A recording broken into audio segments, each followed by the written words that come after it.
Because burnout, what you described, is a state of emotional, physical, and mental exhaustion that's caused by prolonged stress. And so for you, you're saying my prolonged stress comes from too many open cycles. And for an entrepreneur, I can definitely see why, how that having the open cycles as you describe them, too many things going on at the same time, too many plates spinning, too many balls in the air, whatever metaphor you want to use, because we're not meeting our need for goal achievement. We're constantly having all these things going without replenishing our resilience and having that sense of, that dopamine rush, that satisfaction of getting somewhere.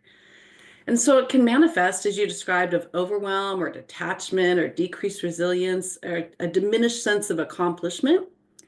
And it feels like the only way out is to escape, to run away, to quit, to sell it all, to move on. It's not the only way. It just seems like it. And entrepreneur is super interesting.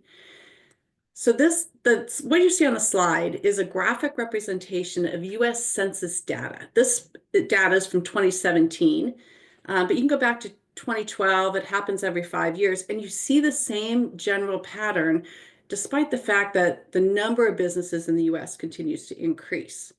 And what we find are predictable thresholds that are at the top of an organizational life cycle where the organization itself plateaus or goes into decline, and very few people are able to conquer the chaos of that plateau, which is often where burnout happens. So it's running harder and harder and harder and faster, but not getting anywhere.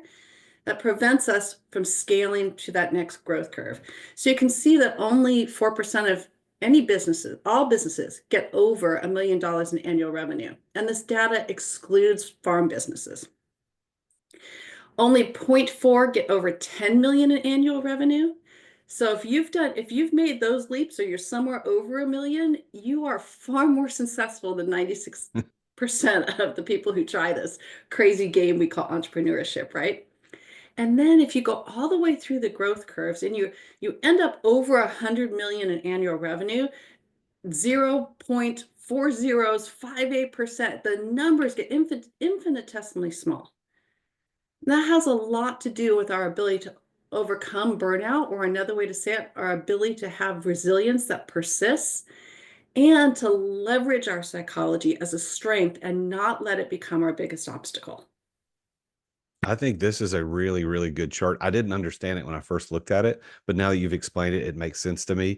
But I also think that, and I'm interested in what your the professional psychological opinion is. Instagram, YouTube, TikTok, they're only showing us the 0.00058% of the people as our standards. They're showing you how much money did you make last year? Oh, we did $200 million. We did $100 million. And we are all aspiring to something, which I believe, and I would think, is that's contributing significantly to the causes of burnout, because we're chasing something that's not probable.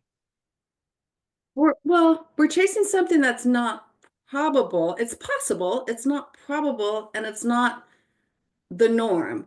But also, like, maybe what we have to do is stop and think about and focus on what we do have and not what we're missing. When we see all these people on social media, we start to do that comparison, and it's the comparison that kills us.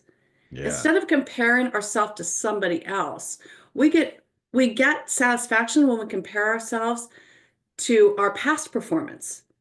And if we can continue to say, I'm better today than I was yesterday, and I'll be better tomorrow than I am today, that does a tremendous amount for our mindset, our mood, and our experience. It's when we think that we can't get over this and our mind starts to tell us lies that all that stuff we see on social media becomes really toxic.